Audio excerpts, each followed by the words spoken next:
Hello मेरे प्यारे दोस्तों, आप सभी का स्वागत करता हूं अपने इस नए वीडियो में। मेरा नाम है मानवेंद्र कुमार और मैं रहता हूं यूरोप के एक बेहद ही खूबसूरत से शहर प्राग में।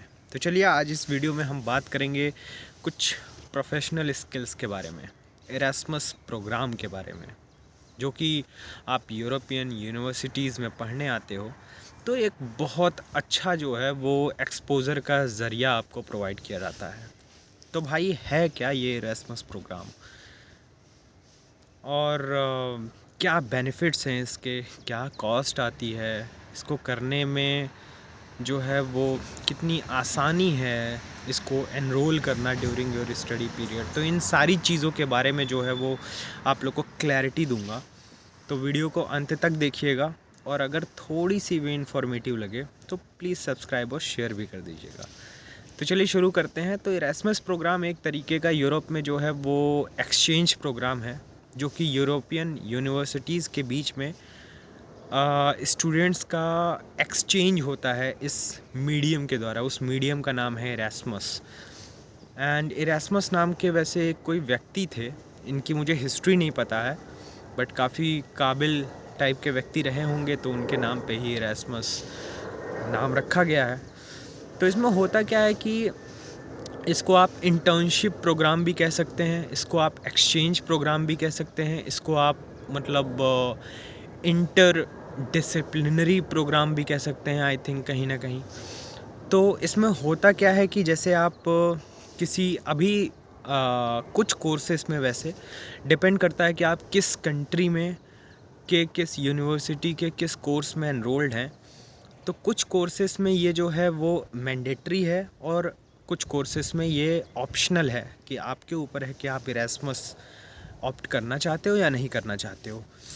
तो और सबसे इम्पॉर्टेंट चीज़ कि ये यूरोपियन यूनियन में जो कंट्रीज़ आती हैं, ये उसी कंट्रीज़ के बीच में जो है वो उसी कंट्रीज़ में जो यूनिवर्सिटी हैं उन्हीं में आप जो है वो खुद को एक्सचेंज कर सकते हो एक यूनिवर्सिटी से दूसरे यूनिवर्सिटी में।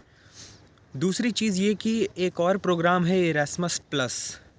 तो इरास्मस प्लस क्या है कि इसमें यूरोपियन यूनियन के बाहर कुछ यूनिवर्सिटीज़ हैं, कुछ यूनिवर्सिटी एशिया में भी हैं, कुछ यूएस में भी हैं। इसके अलावा जो हैं वो अब इरास्मस प्लस में यूके भी आ गया है। पहले इरास्मस में था, अब इरास्मस प्लस में आ गया है ब्रेग्जिट के बाद। तो आप इसके माध्यम से भी जो है वो यूरोपियन यूनियन के बाहर भी किसी यूनिवर्सिटी में खुद को ट्रांसफ़र कर सकते हो for a short time of study period.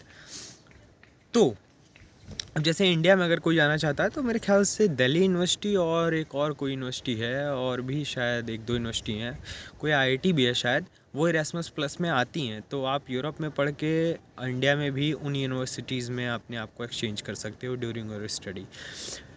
तो सबसे इम्पॉर्टेंट चीज़ कि ये प्रोग्राम हमें पता चल गया कि है क्या मोटा मोटा। अब देखते हैं कि इसका प्रोसेस क्या होता है, इसके एडवांटेज और डिसएडवांटेजेस क्या हैं। प्रोसेस देखो ये होता है कि आप जिस यूनिवर्सिटी में हो, जैसे मैं यहाँ पे प्राग में पढ़ता हूँ, मैं पीएचडी कर रहा हूँ यहाँ से चेक यूनिवर्सिटी ऑफ लाइफ साइंसेस से। तो यहाँ पे जैसे कि मैं काम कर रहा हूँ सॉलिड वेस्ट के ऊपर। देन उसके बाद अगर मुझे पता चलता है कि जर्मनी में या स्पेन में या इटली में कोई एक यूनिवर्सिटी है जहाँ की फैकल्टी में जो है वो सेम मेरे टाइप का ही काम हो रहा है, और मैं चाहता हूँ कि उस फैकल्टी में जा कर के थोड़ा सा और एक्स्ट्रा एक्सपोज़र या एक्सपीरियंस में गेन करूँ, उनके काम को भी समझूँ कि वो कैसे कर रहे हैं, क्योंकि वो मेरे टाइप के ही जो है रिसर्च में इन्वॉल्व हैं। तो मैं क्या करूँगा कि अपने प्रोफेसर यानी अपने जो मेरा डिपार्टमेंट है वहाँ से अप्रूवल लूँगा। यहाँ पे जो इंटरनेशनल रिलेशन का जो डिपार्टमेंट होता है यूनिवर्सिटी से, वहाँ से अप्रूवल लूँगा। अप्रूवल इन द सेंस कि वहाँ फॉर्म सबमिट करूँगा इरास्मस के लिए, एक्सचेंज के लिए। और इसके बाद और इसके पहले ही वैसे मुझे उस यूनिवर्सिटी में जहाँ मुझे जाने का मन है, वहाँ के फैकल्टी मेंबर या वहाँ के प्रोफेसर से मुझे अप्रूवल लेना होगा कि मैं आपके पास आना चाहता हूँ इरास्मस प्रोग्राम के तहत, और आपके साथ मिल कर के 1 महीने 2 महीने 3 महीने 6 महीने मैक्सिमम 1 साल का होता है ये। और वैसे कुछ कोर्सेस में, प्रोफेशनल कोर्सेस में मैक्सिमम 6 महीने का होता है, बट पीएचडी में मैक्सिमम एक साल का होता है ये। तो मैं आपके यहाँ जो है वो 2 महीने के लिए 3 महीने के लिए आना चाहता हूँ। तो अगर वो प्रोफेसर ने अप्रूव कर दिया तो मैं वहाँ का अप्रूवल यहाँ के इंटरनेशनल ऑफिस में जो है सबमिट करूँगा, फॉर्म सबमिट करूँगा, अपने प्रोफेसर का अप्रूवल सबमिट करूँगा कि ये इनकी भी रजामंदी है कि ठीक है आप चले जाओ। इसके बाद जो है वो वहाँ की जो यूनिवर्सिटी है, मान लो कि मेरे साथ मतलब मेरे अलावा और भी कई लोगों ने अप्लाई कर रखा है वहाँ पे, तो after that, after submitting all the applications, they will analyze and then after that they will conclude। उसके बाद आपको पता चलेगा कि आपका सिलेक्शन हुआ है वहाँ पे, मतलब एक्सेप्टेंस आपकी आई है कि नहीं आई है। तो ये एक तरीके से थोड़ा सा कॉम्पिटिटिव भी मतलब ट्रांसफ़र प्रोग्राम है कि आपकी सीवी या फिर आपका एक्सपीरियंस बहुत अच्छा होना चाहिए ताकि वहाँ के प्रोफेसर जो हैं वो आपको एक्सेप्ट करें। सेम इसी तरीके से अगर आप MBA प्रोग्राम के हैं, इकोनॉमिक्स के हैं, या फिर जो कुछ भी मतलब मैनेजमेंट वगैरह, या फिर ह्यूमैनिटीज़ के हैं, लॉ के हैं, तो सेम इसी तरीके से दूसरी यूनिवर्सिटी में आपने अप्लाई किया और वहाँ के फैकल्टी ने जो है वो आपको एक्सेप्ट किया कि नहीं किया, इसका रिज़ल्ट आता है बाद में। देन उसके बाद जो है आप जा सकते हो। तो अब हम देखते हैं कि अब हमने मान लिया कि ठीक है भाई, हमारी वहाँ की यूनिवर्सिटी ने एक्सेप्ट कर लिया है एंड अब जाना है। तो अब मान लिया कि उस कंट्री में आप जा रहे हैं तो उस यूनिवर्सिटी की फ़ीस भी होगी, वहाँ पे रहने खाने पीने का खर्चा भी होगा। तो वो कैसे होगा? तो वो सारा खर्चा जो है अप्रॉक्स वो यूरोपियन यूनियन आपका बेयर करेगा। कंट्री के स्टेटस के हिसाब से जो है वो स्कॉलरशिप मतलब होती हैं। तो डिपेंड करता है कि उस कंट्री में कितना जो है वो लिविंग एक्सपेंसेस वगैरह है, डिफरेंट इंडेक्सेस के हिसाब से, जिनको भी ये फॉलो करते होंगे उसके हिसाब से आपको मिनिमम 250 यूरो पर मंथ से लेकर के लगभग 1000 या 900 कह सकते हैं, 900 यूरो पर मंथ तक आपको जो है यूरोपियन यूनियन से मिल सकता है। और जिस यूनिवर्सिटी में आप जा रहे हैं वहाँ पे आपकी ट्यूशन फ़ीस नहीं लगेगी, वहाँ पे सिर्फ़ और सिर्फ आपका एकोमोडेशन का ही चार्ज होता है, उसके अलावा खाने पीने का होता है। तो मेरे ख्याल से ये एरास्मस वाली जो स्कॉलरशिप जो मिलती है, इसमें सब कुछ जो है वो कवर हो जाता है, कोई दिक्कत वाली बात नहीं होती है। तो जी ये हो गया स्कॉलरशिप की बात और कैसे प्रोसेस है इसकी बात। अब एडवांटेजेस की बात करते हैं। यार ऑब्वियस सी बात है कि आप किसी कंट्री में हो, वहाँ के कल्चर को आपने जान लिया, वहाँ के लोगों से आप मिलते हो, वहाँ के जो है फैकल्टी मेंबर, वहाँ की यूनिवर्सिटी के रेपुटेशन, फलाना ठिकाना, हर चीज़ से आप जो है वो मतलब इंट्रोड्यूस हो चुके हो। अब अगर आपको किसी और कंट्री में एक लॉन्ग टाइम ऑफ पीरियड के लिए रहने का मौका मिले, सेम पढ़ाई करने का मौका मिले, तो ये चीज़ डबल हो जाएगी या ट्रिपल हो जाएगी कि नहीं हो जाएगी। आपको सेम सब्जेक्ट की डिग्री लेने में आपको 2 यूनिवर्सिटीज़ का एक्सपीरियंस है, वहाँ के एक्सपर्टीज़ आपके अंदर आई, वहाँ के वर्क कल्चर को आपने देखा, जहाँ रह रहे हो, जहाँ आपकी होम यूनिवर्सिटी है वो, और जहाँ इरास्मस जाओगे वहाँ पे।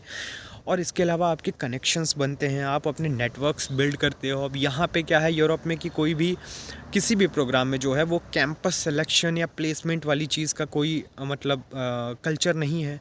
तो सब कुछ डिपेंड करता है आपके स्किल्स के ऊपर एंड आपके कनेक्शंस के ऊपर, नेटवर्क के ऊपर, जो कि आपको हेल्प करता है after the study to getting job.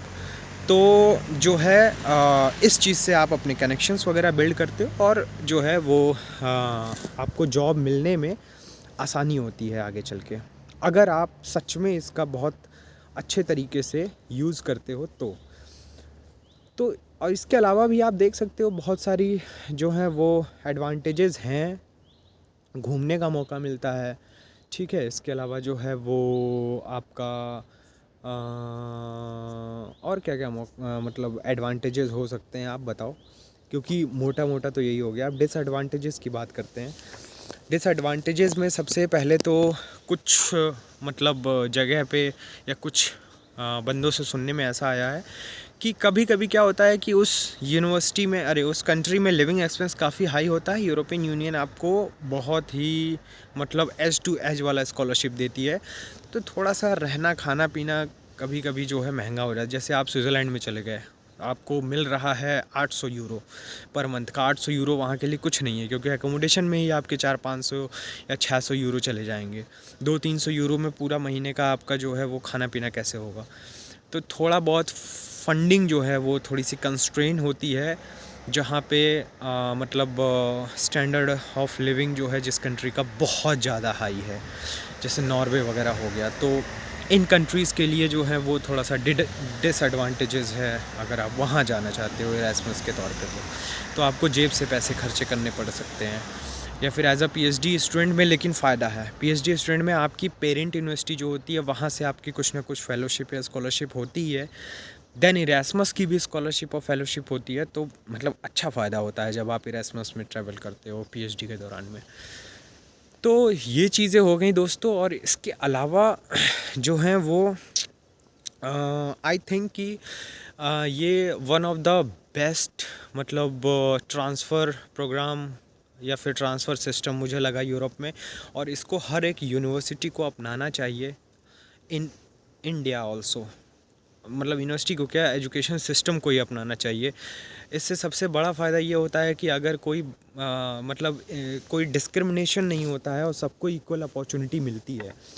जैसे इंडिया में ही मान लो कि अगर कोई बंदा है जो कि बहुत ही लो रेटेड इंजीनियरिंग कॉलेज या एमबीए कॉलेज या कोई भी यूनिवर्सिटी से जो है डिग्री कोर्स कर रहा है अपना, एंड उसको मौका मिले अगर वो एमबीए का है तो कि आईआईएम अहमदाबाद में, आईआईएम बेंगलोर में जाने का, या फिर आईआईटी मुंबई में जाने का कोई इंजीनियरिंग का है या यूनिवर्सिटी का है, तो उसको जो है वो आईएससी बेंगलोर जाने का मौका मिले।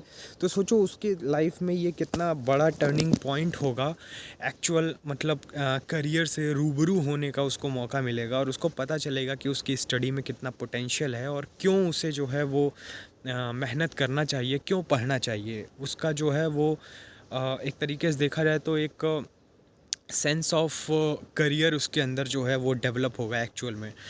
तो आई थिंक कि मतलब ये बहुत अच्छी चीज़ है। इक्वल अपॉर्चुनिटी के बेस पे देखा जाए तो बहुत अच्छी और रेनाउंड यूनिवर्सिटी के बच्चे भी जो हैं वो किसी जो है वो मीडियम क्लास की यूनिवर्सिटी में जा कर के, क्या पता वहाँ पे बहुत अच्छी फैकल्टी हो बट यूनिवर्सिटी उतनी अच्छी नहीं मानी जाती हो, तो वहाँ जा कर के वो पढ़ सकते हैं। तो कहने का मतलब कि बहुत ही इक्वली डिस्ट्रीब्यूट हो जाती हैं बच्चों के लेवल पे एजुकेशन सिस्टम। तो आई थिंक कि ये बहुत अच्छा है, और सेम चीज़ आपको यहाँ यूरोप में भी देखने को मिलती है, और बहुत अच्छा कल्चर होता है। एरास्मस के बच्चे आते हैं तो मतलब ऐसे चहल पहल रहती है, क्योंकि वो जैसे पढ़ने भी आते हैं, घूमने के लिए भी आते हैं, पार्टी करने आते हैं। मतलब उनके दिमाग में बहुत बर्डन नहीं होता है ना, क्योंकि वो तो दूसरी कंट्री में आए हुए हैं। तो मतलब काफ़ी एक आप जो है ना एक मतलब काफ़ी इंगेजिंग सा माहौल होता है, और डिफरेंट सा जो है वो मतलब डिफरेंट तो नहीं कहूँगा बट बहुत ही डाइवर्स कल्चर में जो है वो आपको रहने का मौका मिलता है। तो ये सारी चीज़ें हैं दोस्तों इरास्मस के रिगार्डिंग। इसके अलावा अगर कोई पॉइंट छूटा होगा तो आप कमेंट बॉक्स में कमेंट करके मुझसे पूछ सकते हैं। एंड साल में मेरे ख्याल से 2 बार इरास्मस का जो है वो एप्लीकेशन स्टार्ट होता है, और इसके लिए आपको अपने यूनिवर्सिटी के इंटरनेशनल डिपार्टमेंट में जा कर के एप्लीकेशन फ़ाइल करना होता है, और वो यूनिवर्सिटी खोजनी होती है जहाँ आप जाना चाहते हो। तो इसके अलावा बहुत सारी प्राइवेट वेबसाइट्स भी होती हैं इरास्मस के लिए, उसमें आप अपना रेलेवेंट फील्ड लिख दो तो उसमें दिख जाएगा। बहुत सारी यूनिवर्सिटी जो हैं वो इरास्मस की ओपनिंग्स भी निकालती हैं कि हमारे पास हमें जो है वो इस कोर्स में इरास्मस के 20 बच्चों की रिक्वायरमेंट है इस साल।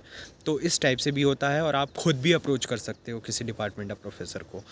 तो तरीके मतलब कैसे भी हैं, मतलब कोई एक फ़िक्स तरीका यहाँ पे यूरोप में एक चीज़ तो मैंने देखा ही है कि फ़िक्स तरीका एक नहीं बनाया गया है इस चीज़ को लेकर के। तो इसके अलावा जो है क्या रेलेवेंट पॉइंट हो सकता है जो आपको बताया जाए, अभी तो वैसे मेरे दिमाग में नहीं आ रहा है।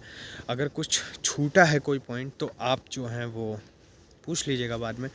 ठीक है, तो इसी नोट पे जो है वो वीडियो को एंड करते हैं, और आपसे मिलते हैं किसी नई और इनोवेटिव और इन्फॉर्मेटिव जानकारी, मतलब इन्फॉर्मेटिव किसी बात को लेकर के नेक्स्ट वीडियो में। तब तक मुझे इजाज़त दीजिए, और बहुत बहुत शुक्रिया, धन्यवाद।